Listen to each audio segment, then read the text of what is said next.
Okay. Here we go. We're going live right now. All right, so I can close out that window. Let's close out some of these windows that are gonna slow it down a bit. All right. Okay. Let's see here. Should be able to get rid of that window. All right, we're live, everyone.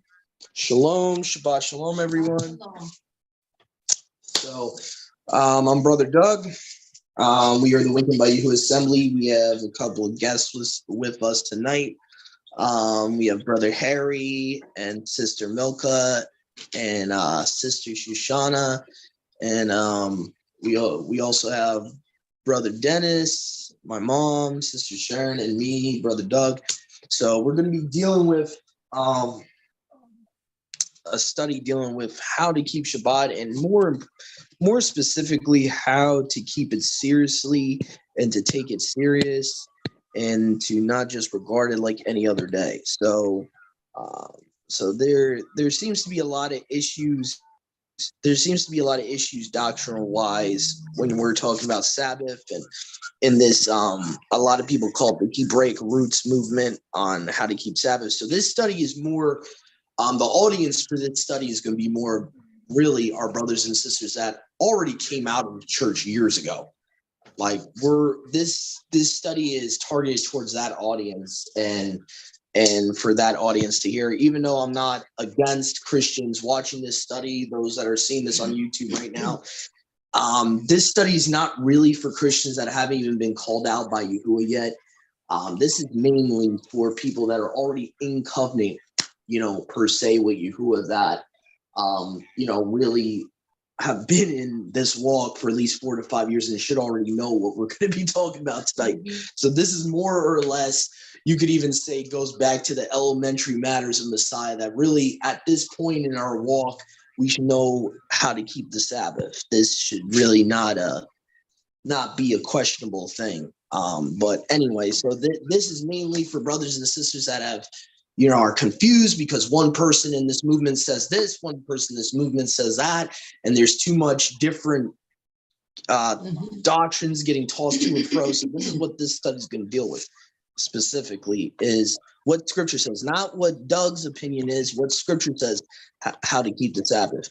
And I think it's to start this off with the original Sabbath here. So Genesis 2:2, Bereshith 2:2. I'm going to be reading from the Breton English translation of the Septuagint here. So it says here, and Yahuwah finished on the 6th day his works which he made, and he ceased on the 7th day from all his works which he made. Now, your Masoretic text will probably say 7th, which again doesn't make any sense, because then that means he's partially working on the 7th day. So again, this is why I encourage brothers and sisters to look into the Septuagint, look into the Samaritan Torah for this purpose. Now, I haven't put all these modules on this particular phone of mine, so I don't have the Samaritan Pentateuch on hand right now. But the Samaritan Pentateuch, if you were to look up for yourself, it's easy to find online. I think stepbible.org is one of the sites. You can see an English translation of the Samaritan Pentateuch in English. It agrees with the LXX here. It says 6th day, not 7th day. So this is mainly a Masoretic text issue, one of many issues with the Masoretic text. But anyway, moving on.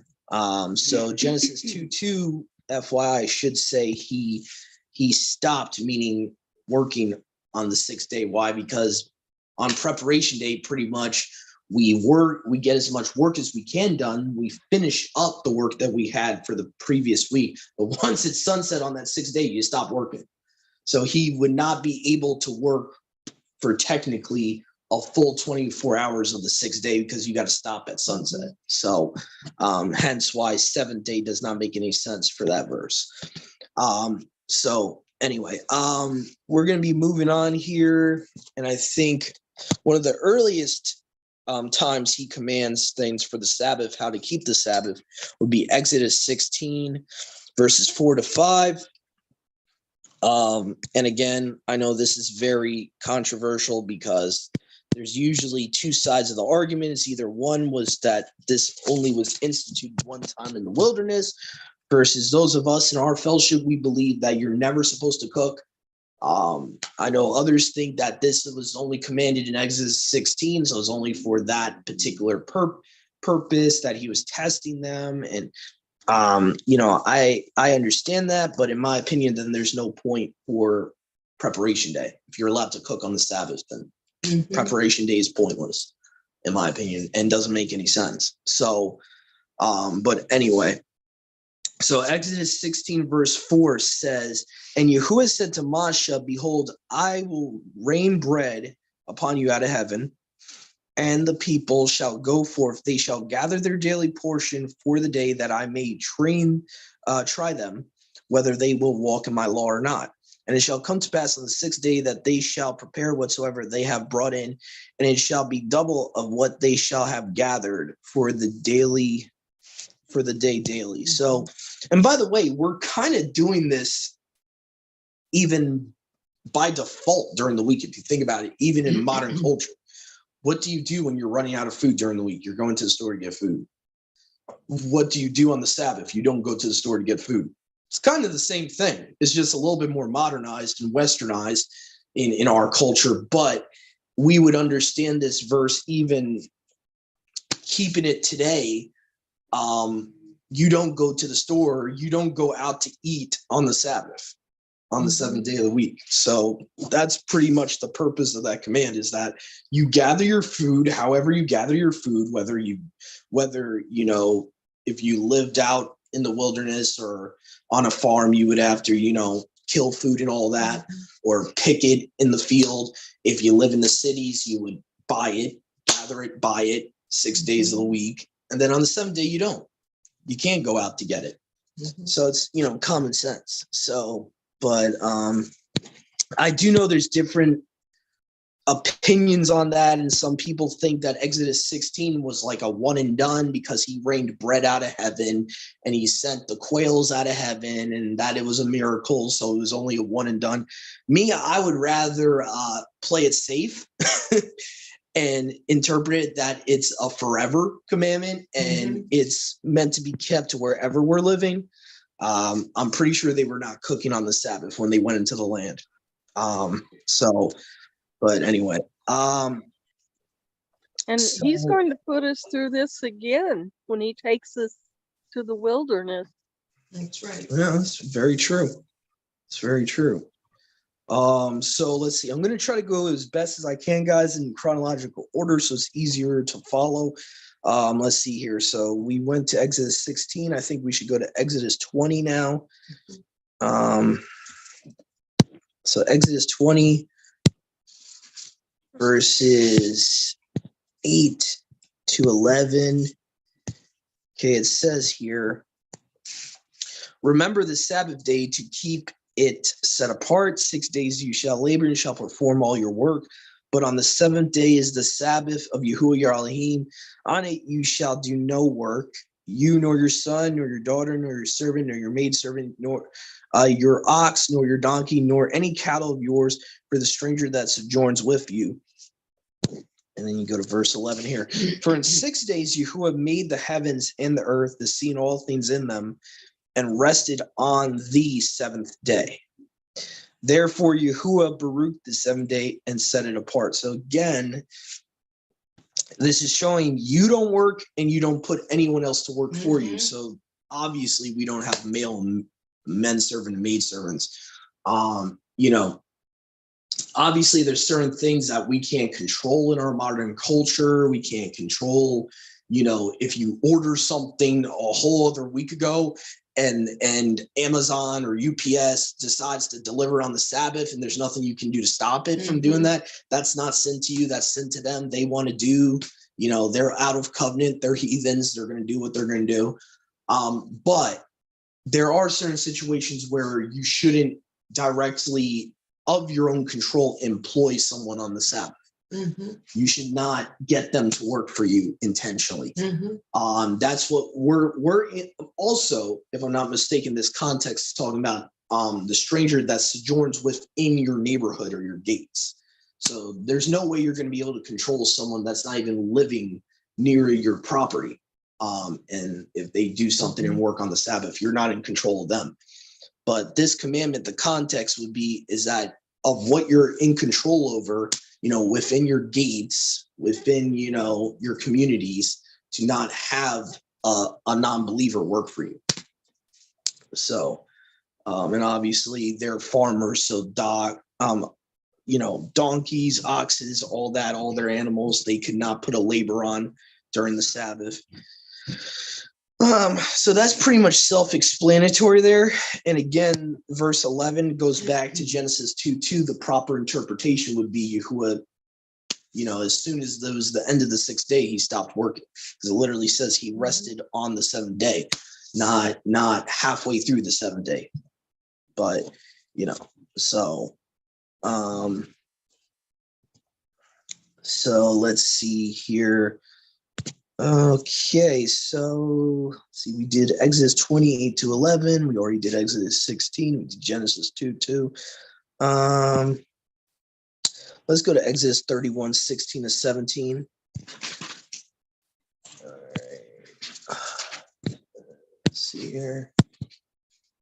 Okay, so Exodus 31:16-17. And the children of Yahshua shall keep the Sabbaths to observe them throughout their generations. By the way, something to look more into yourselves is the Hebrew and Greek word for keep.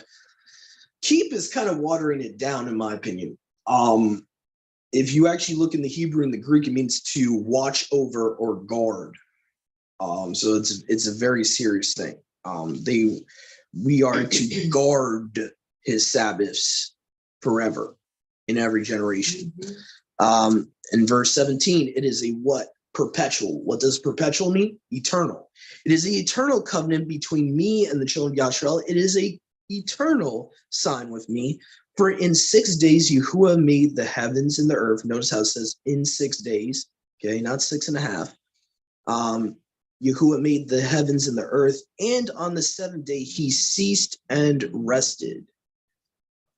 So again, we have another second or even third witness, you can say, to Yahuwah would have stopped working at the end of the 6th day, in Genesis 2:2 there. Okay. All right.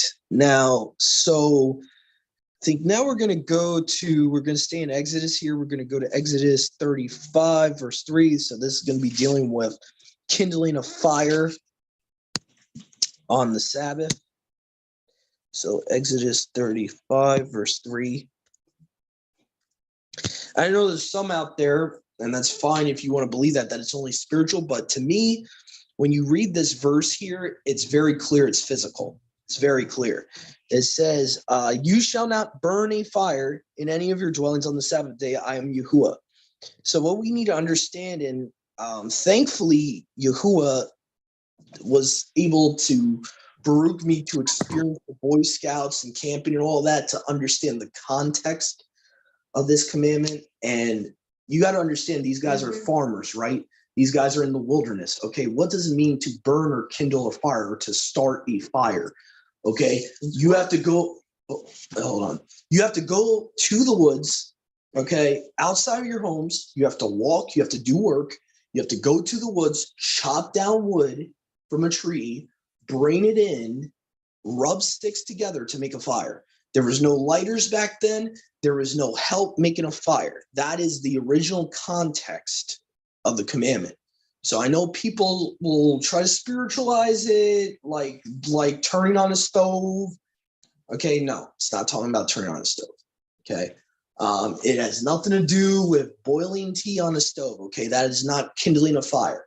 So it's important that we don't take a rabbinical attitude towards Yahuwah commands and also try to modernize them. Okay, there was no such thing as modern stoves back in the day. There was no such thing as some of these technological advancements we have in the 20th century. You know, you're talking about centuries and centuries before these technological advancements. So we can't, and I don't know, I see Harry's got his hand up and I'll let him go, but I want to also iterate, I'm not saying that there isn't a spiritual aspect to this commandment, but right here in this verse is not talking about the spiritual aspect. It's talking about a physical application.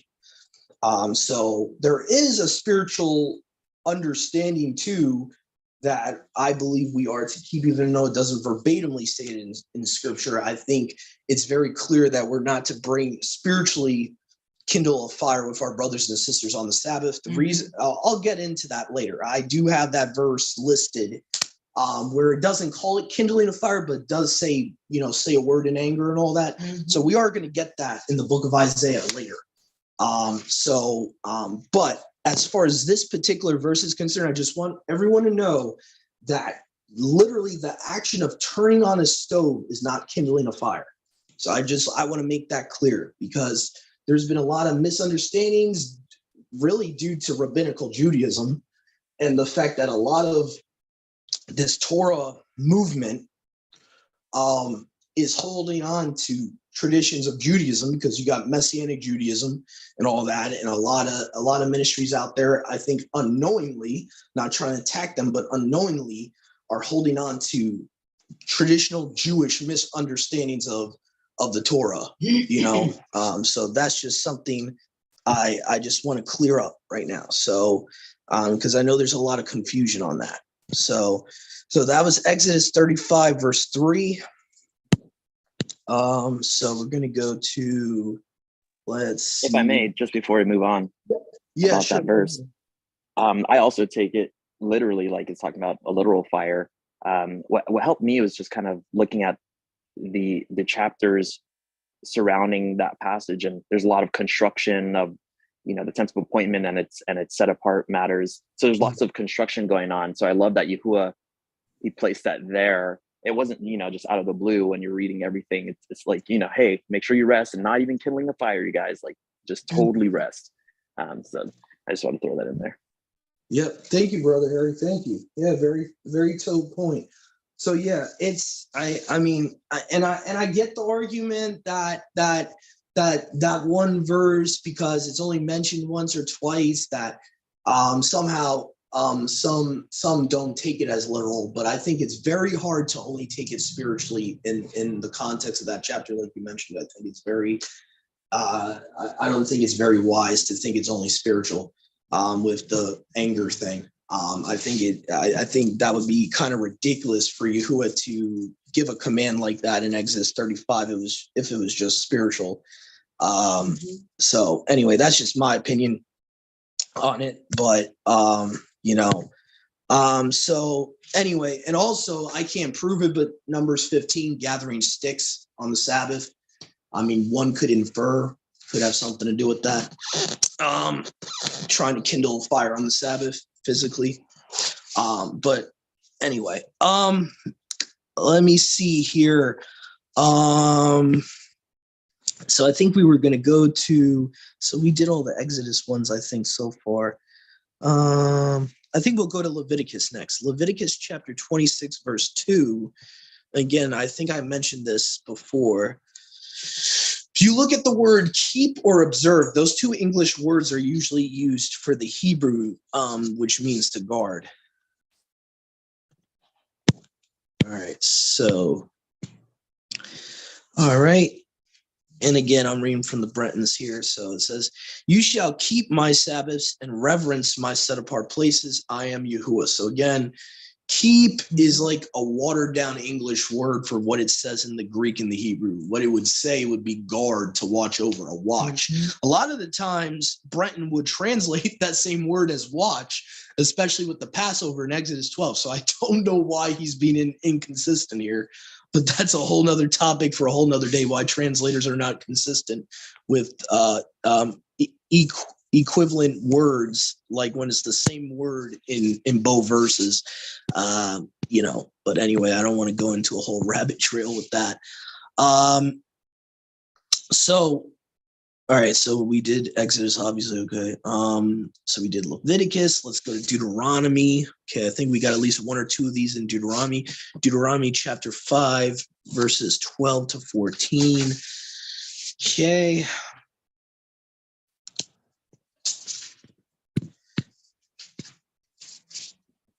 All right, so it says here, Deuteronomy chapter 5, verse 12. Keep the Sabbath day to set it apart as Yahuwah your Elohim commanded you. 6 days you shall work and you shall do all your works.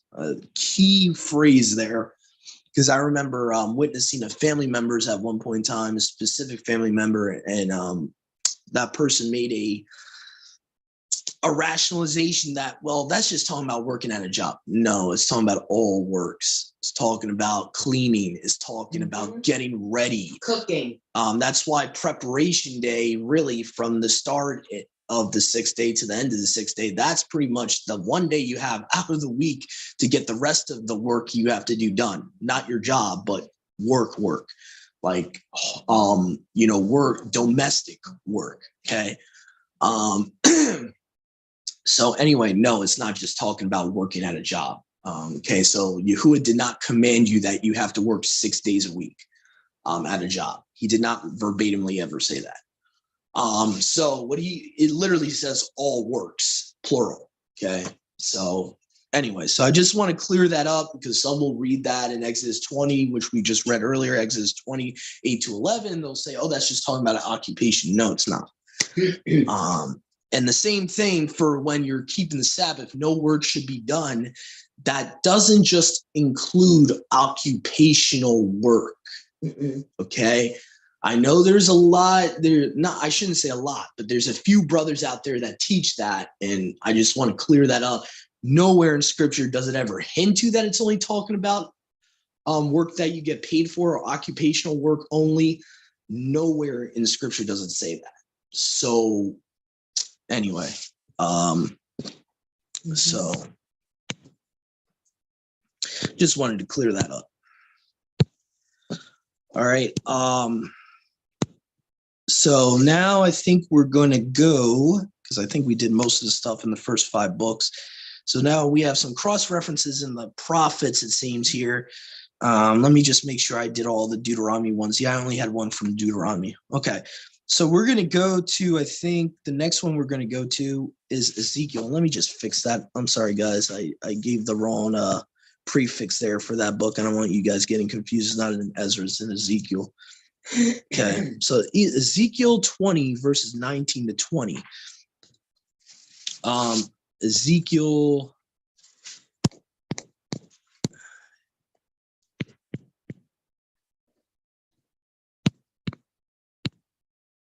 Okay. I, Yahuwah, your Elohim, walk in my commandments, keep my ordinances or guard my ordinances and do them. And set apart my Sabbaths and let them be a sign between me and you, that you may know that I am Yahuwah, your Elohim. So again, he's talking about watching over and guarding his commandments, along with the same context in the next verse, saying to Kadash, or however you want to pronounce it, Kadash, my Sabbaths. Notice how it says Yahuwah's Sabbaths. They're not ours. Okay, so very key phrase there. So, so see how important he says to Kadash. Now, what does it mean to set apart? It means to make it different, right? So can we really say we're Kadashing or setting apart his Sabbath if we do on the Sabbath what we would do on a normal day? No. Going out to the store and buying something, or looking for work for those of us that are in between jobs. No, we're not setting apart his Sabbath. We're not setting apart his Sabbath if we're focusing on our little hobbies we like to do during the week. Like if you like to play board games, if you like to play chess, if you like to do this, you like to do that. And you're focusing on your personal desires rather than his desires. Right. You know what I'm saying? So that's what it means to set apart his day. It's his day, not ours. So just saying, let's Let's see here. I think we're going to go to Nehemiah chapter 10, verse 31 next.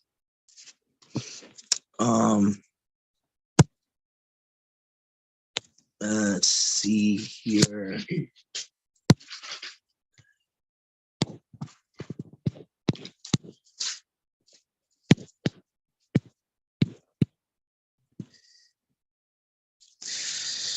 Okay. And by the way, if you're wondering why I'm not reading out loud certain words, it's because certain words in a verse are actually added in there with the italics. So I usually don't read out loud something that's not there in the original Greek or Hebrew. So just FYI, if something's in italics, I'm not going to read it. I'm just going to ignore it since it wouldn't be there in the original manuscript. So anyway, so it says, Nehemiah 10:31, and as the people of the land who bring wares and all manner of merchandise to sell on the Sabbath day, we not buy them on the Sabbath or on the set apart day. We will leave the seventh year an exaction of every debt. So clearly it shows you're not supposed to sell anything on the Sabbath. You're not supposed to buy anything on the Sabbath. This is why I say it's very I truly believe, and those brothers and sisters that are members of this fellowship will know I say this multiple times. This is why I say it's important to not assume that all of his commands are in the first 5 books. Mm-hmm. Because as you see here, here's a commandment about the Sabbath you don't find in Genesis to Deuteronomy. Selling, no buying and selling. Mm-hmm. You'll barely see that.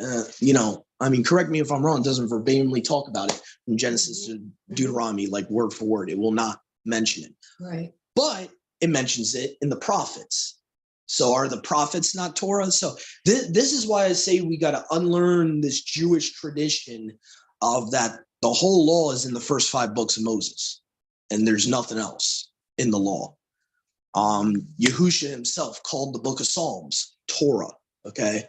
Yahusha's own words. So we have to be careful not to hold on to traditions of men. Mom, can you turn that on? Oh, yeah, absolutely. Absolutely. So anyway, all right, let me see here. So we just did Nehemiah 10:31. Let's see what we got next here. We did Ezekiel 20. Amos 6, verse 3. Now, this is an important one, too. So, Amos chapter 6, verse 3. Okay. Oh, no, actually, it might be. No, it's chapter 8, verse 5. My bad. I miscited it.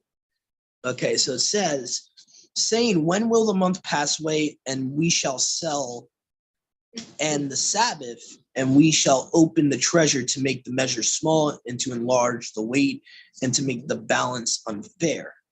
So you see that Amos 8:5 is even talking about in a mental, psychological way that you could sin by honestly not really enjoying Yahuwah's Sabbath. You care more about your personal pleasure.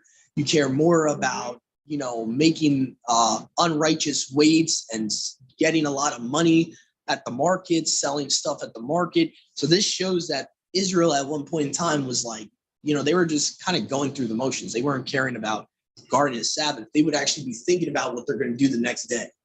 Yeah. They would be like constantly throughout the Sabbath, like focusing on that rather than when will it be over? When will we be able to sell our trade? Yeah, that type of mindset. If we're not careful, we fall into the same thing.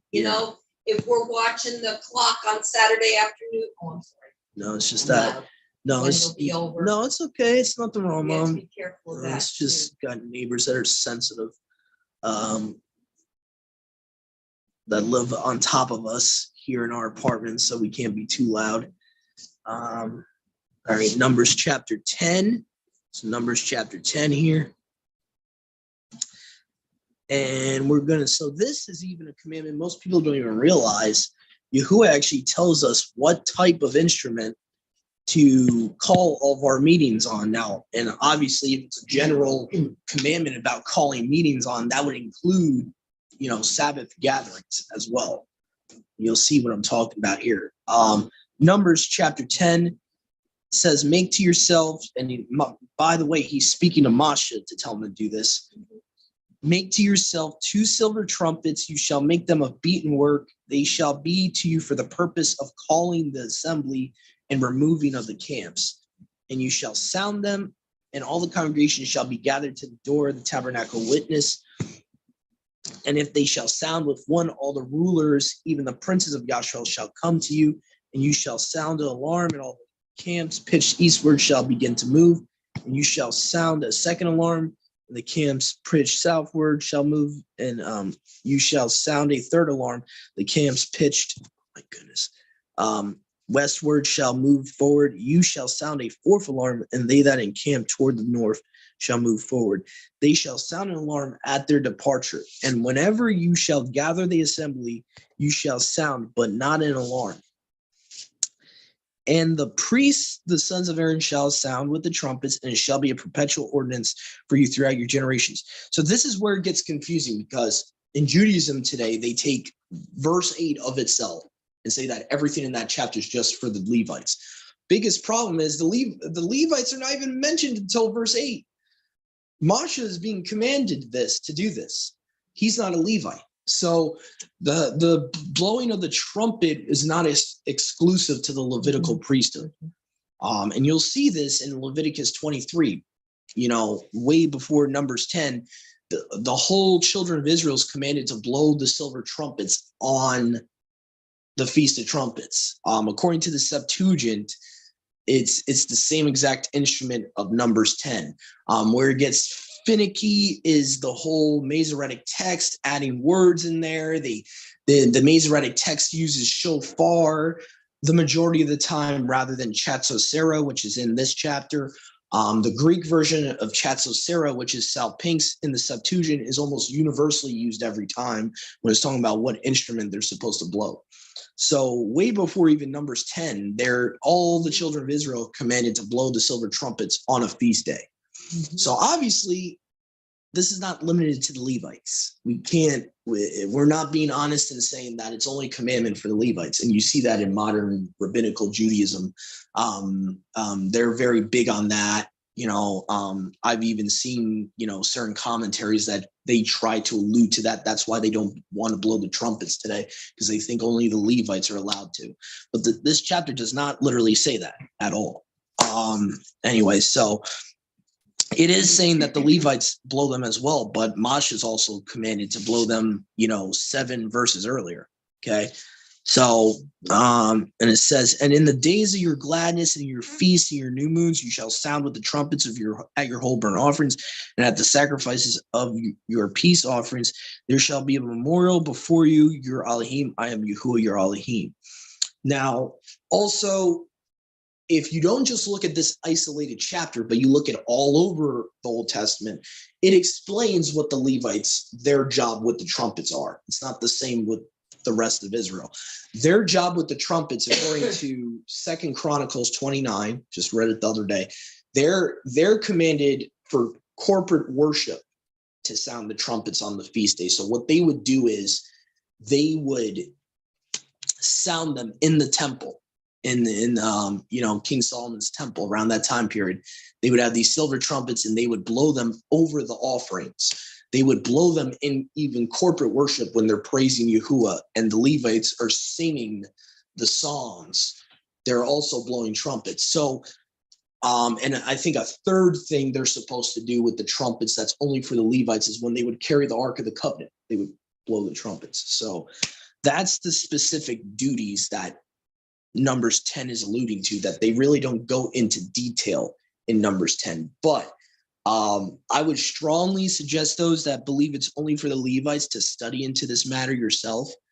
I'll just, leave you with, I think it would be it would be worded very weirdly if it's only for the Levites, especially the way Numbers 10, 1-7 is worded. The Levites are not even mentioned by name until verse 8. So anyway. And also you have Leviticus 23, I think it's chapter 23, verse 25 says, speak to the children of Israel. That would be all 12 tribes. Okay. About blowing the trumpets on Yom Teruah. Okay. So, so let's see here. I did Numbers 10. We did Amos 8:5.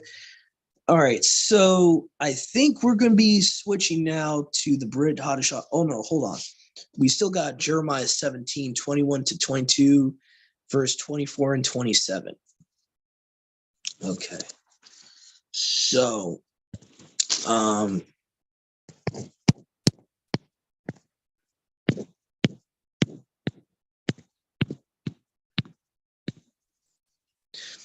thus says Yahuwah, take heed to your souls and take up no burdens on the Sabbath day, and go not forth the gates of Jerusalem. Okay, so again, this is something not mentioned in the first 5 books of Masha, that clearly this was an understood commandment not to go through the gates, they were kind of like the gates to Jerusalem where the temple would be. So saying, take heed to your souls, take no burdens. Okay, do not. Now this is mentioned, the burdens thing, but there's a little bit of like expounding by Jeremiah here, talking about going through the gates. So do not bring a burden into your houses on the Sabbath. Do not carry a burden. Now, by the way, I believe there's a physical and spiritual aspect both to this commandment. Carrying burden spiritually would be like, okay, you're worried about all this other stuff. You're worried about all these secular things that mean nothing. You need to forget about during the Sabbath. You need to let it go, forget about it. If you got trouble with non-believing parents or even stuff like that, like, stuff with your family, you need to like take it out of your mind for the Sabbath day. The physical aspect is self-explanatory. What it's talking about here would be, carrying a burden, beast of burden, it's kind of self-explanatory. It's like you're trying to put a yoke on an oxen on the Sabbath day. You're trying to bring, stuff in. And I think this chapter might even go into that. What they were doing at this time period historically was they were not just bringing burdens into the gates. They were trying to sell food during the Sabbath. They were trying to do this, trying to do that. But anyway, so verse 22, carry forth no burdens out of your houses on the Sabbath day. You shall do no work, set apart the Sabbath day as I commanded your fathers, but they hearkened not and inclined not their ear, but stiffened their neck more than their fathers, so as not to hear me and not to receive correction. Okay, verse 24 here. And it shall come to pass, if you will hearken to me, says Yahuwah, carry no burdens through the gates of the city on the Sabbath day, to set apart the Sabbath day as to do no work upon it, that there shall enter through the gates of Jerusalem's, through the gates of this city, kings and princes sitting on the throne of David and riding on their chariots and horses, they and their princes, the men of Yehuda, the dwellers in Jerusalem, and this city shall be inhabited forever. So we see that this was the Davidic covenant he gave to David, that David's descendants broke. So Yahuwah did not uphold his part of the deal because David's descendant didn't uphold theirs. And he even says, even when he gave this covenant, he said, if your seed does this. He didn't say, oh, regardless. It's not irrevocable. So we shouldn't get confused the Davidic covenant with the Barakas of Genesis 12. The Barakas of Genesis 12 are irrevocable. The verse 25 though here shows that the Davidic covenant is not irrevocable, and actually, if David's descendants don't obey Yahuwah does not have to uphold his side. And he obviously that happened historically. There is no descendant sitting on David's throne that they can prove with a blood test, okay, that is literally of David's line right now in Jerusalem today. That stopped like in the days of Yahusha. After Yahusha died, there's been a whole gap since that time period. And the reason why is because Yehuda as a whole has not returned. And Yehuda itself, this is just my opinion I'm putting out there, not preaching his doctrine, but in my opinion is the majority of that house is not in the land today. Those people that are in the land are not from the southern house at all. So, they're not even back in the land yet because they haven't returned to Yahuwah yet as a whole.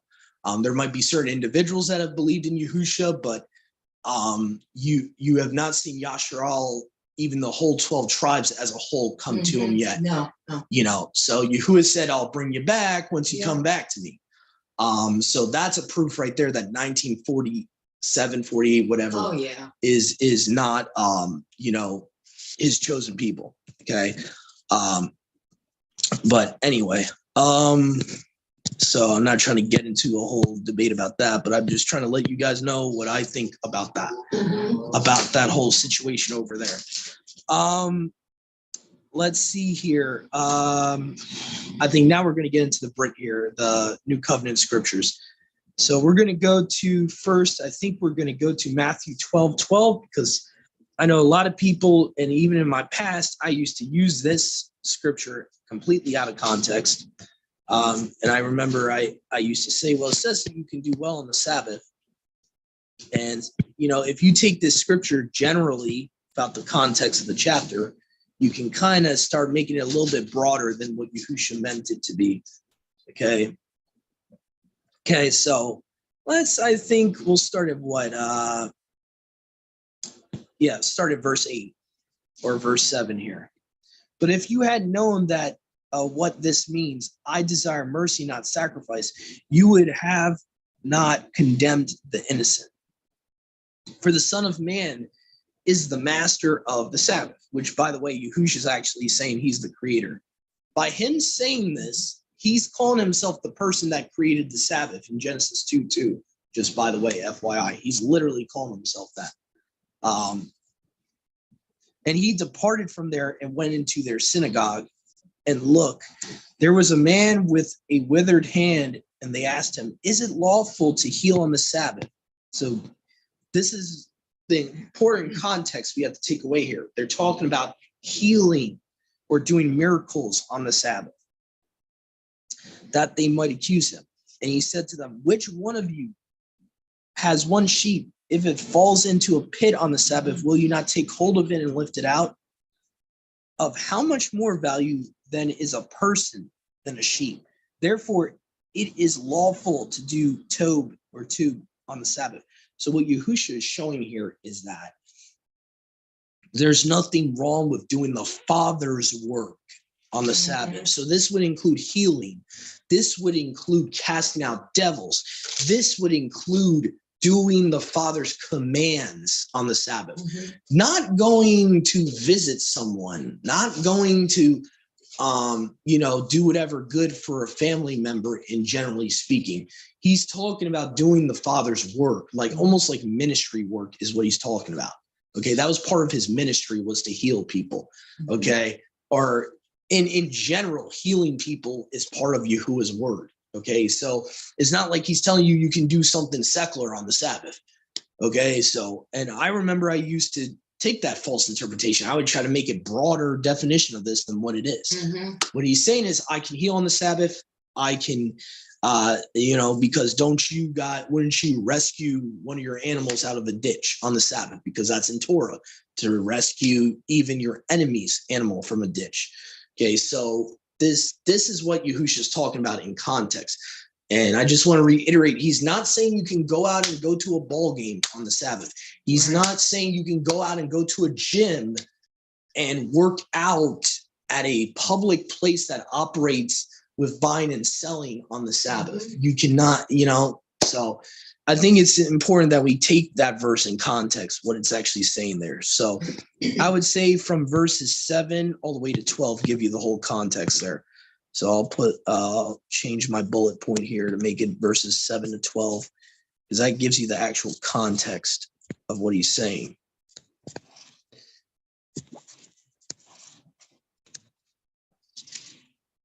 So, and I think another thing too is I know some have used it, and this is kind of a gray area. I'm not going to say it's right or wrong, but I don't think that verse can be used as a allowance for you to go to a funeral on the Sabbath. Because I have heard people use that verse or another Basora account. They'll say, oh, well, see, you should be able to go to someone's funeral because you're doing good. First of all, it's not commanded in his word that we have to go to a funeral. There's nowhere in his word that Israelites were going to funerals. in general. So if it's not part of his will, in his Torah that is necessary for us to even do it in general, I don't see how that would be allowance for us to go to a funeral on the Sabbath. That's just my opinion. I don't think you can use Matthew 12:12 to rationalize going to a funeral of someone on the Sabbath. Mhm. You can send condolences to someone without going to a friend's funeral or a family member's funeral. It's not a necessity. But anyway, and to be quite frank, the idea of funerals, I would have to do more research on that, how old that even is. I mean, I don't think any ancient cultures even had funerals for even dead family members back in the day. I mean, you pretty much buried them and that was it. There was no there was no recession or whatever you want to call it, accession, or there was nothing held in a temple for them, and all that. So that's a whole, anyway.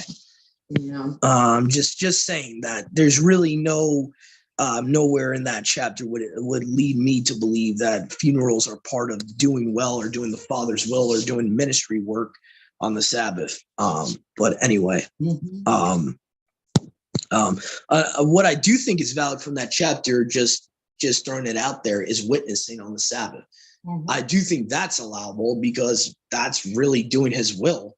Right. If he's leading you to preach the good news to someone, then yeah, obviously that's allowable. But anyway, Romans 14.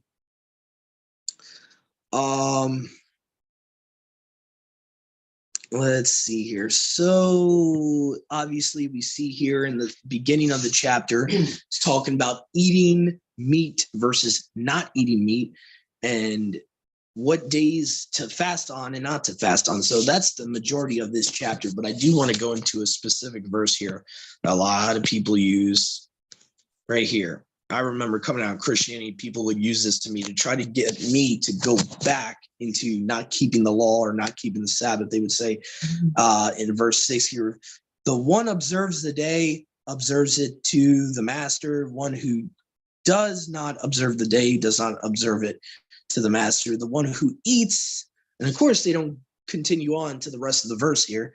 The one who eats, meaning not fasting, he eats to the master, since he gives thanks to Elohim. And the one who does not eat, he does not eat to the master and gives thanks to Elohim. So as far as the day that they're talking about, a type of day that's set apart, they're talking about, they're not talking about a Sabbath. They're not talking about a feast day. They're talking about in general what days that they would have to be fasting on, or days commanded to fast on. And so really Romans 14 is making it clear, Paul is making it clear here, that you arguing with a brother about what day to fast on, you're just being rabbinical, is really what's going on. And Paul is rebuking the Romans, the assembly in Rome. He's saying, what are you doing? Why are you making your brother stumble? Why are you like forcing him to fast on the day that you're fasting on? There's nowhere in Torah it's commanded that of a traditional day people choose to fast, that you have to fast on that day with them. Nowhere in Torah doesn't say that. So that's what Paul's dealing with. He's not dealing with the Sabbath here. So I know people have used this verse out of context to talk about Sabbath. Nowhere he doesn't even hint that he's talking about the Sabbath. So but anyway, so I think that's one of the last verses I have here in this study. So I trust that everyone is starting to get the point here. Before we end though, I do want to go to Isaiah 58:13-14, because I think this is one of the biggest misconceptions that we have. And I think it's due to because we want to, we kind of want to have our cake and eat it too, as the expression goes. So I'm going to show you guys something here. So it says in Isaiah 58:13-14, if you turn away your foot from the Sabbath, from doing your pleasure on my set apart day, and call the Sabbath a delight, and set apart, or Kadash to Yahuwah, honorable, and shall honor it, not by doing your own ways, nor finding your own pleasure, nor speaking your own words, then you shall delight yourself in Yahuwah, and I will make you to ride on high. Oh, my bad. Ride on the high places of the earth, and I will feed you with the heritage of Yaqub, your father, for the mouth of Yahuwah has spoken it. Now, it says right in the prior verse, in verse 13, don't do your own pleasure. It does not say, oh, well, as long as you can do your own pleasure, that's allowable on the Sabbath. No, he says, don't do your own pleasure. Yeah. It's like verbatim. He says, don't do any of your own pleasure. That means even if it seems allowable on the Sabbath, you don't try to find your own pleasure on that day. Even if it's a gray area, you don't do it. Because I remember first coming into this walk, and even in my own mind, I would try to rationalize, well, there's nothing wrong with playing chess on the Sabbath. There's nothing wrong with doing this, doing that. And I would try to, as the old saying goes, have my cake and eat it too.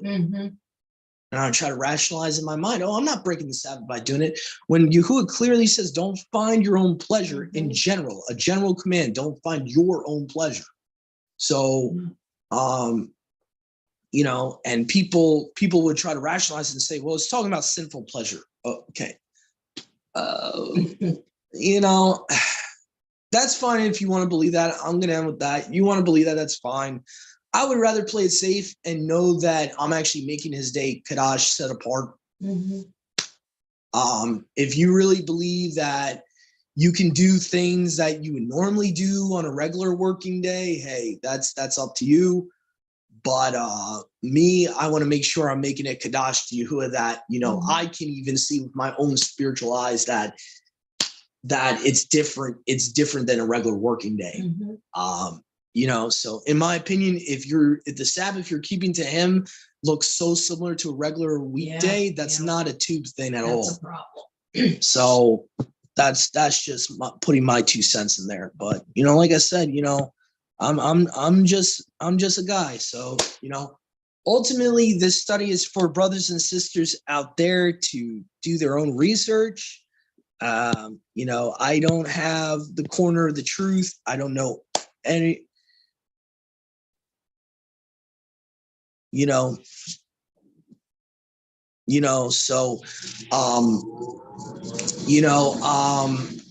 don't know everything. I don't claim to know everything.